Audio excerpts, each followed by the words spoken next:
Abdubay aka ketdi, 10 marta chaqirdim uka, ketamizmi? Yo'q, G'aybulla aka, sizlarga oq yo'l aka. Hozircha mana shu yerda qolib. Gabalarda eng zo'r joy shu aka. Dengiz sathidan 1610 metr balandlikda turibmiz. O qishloq deb qo'ying. O tog'larda o'tashdan oldin kinolarda ko'rardim. Maşallah. Unqari qishloq o'rtasida sizlar bemalol ketaveringlar. Men xudo xolasa yana Bu hozir birinchi astronomga ketamiz, ya'ni 4 ta astronomga, 3 ta astronomga bor.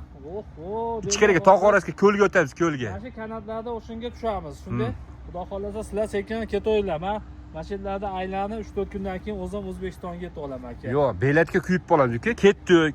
Aka, Taksi ham qarab turibdi. Muammo bas bizga. Bu yerda ko'chatchilar bilan tanishdik. Xudo xolasa Murod Abidi bog'iga bordik. Yana o'sha yerga o'tib bu akalar bilan O'zbekiston Ilon Maktab bilan ko'rishdi. Maqsadimiz bir dam olish. Murod abi Ilon Maktab bilan ko'rishdik. Lekin ma'lum tabiatni tashlab hech ketkim kelmayapti. Yangi sortlar, giloslarda yangi sortlar xudo xolasa O'zbekistonda bo'ladi. zakaz. Zo'r bo'ladi. Farg'ona bog'bonga zakaz bemalol qilasizlar, usta bog'bonga hamkorlikda ukam bilan. Ha? Yangi navlarni O'zbekistonga albatta bundan keyin olib kelishga harakat qilamiz. Sabab maqsad O'zbekistonda ko'chatchilik sohasida yangi navlarni olib kirib, yangi intensiv bog'lar barpo qilib, odamlarga yaxshi navlarni O'zbekiston sharoitiga tushgan yetkazib berish. Sog' bo'lasizlar do'stlar.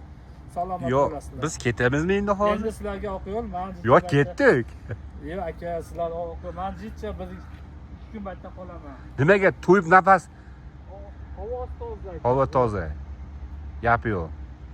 1000 tilloga tegan 1 minutli havo, sheyda, kislorod. Gap yo'q. Bizni kuzatib boring.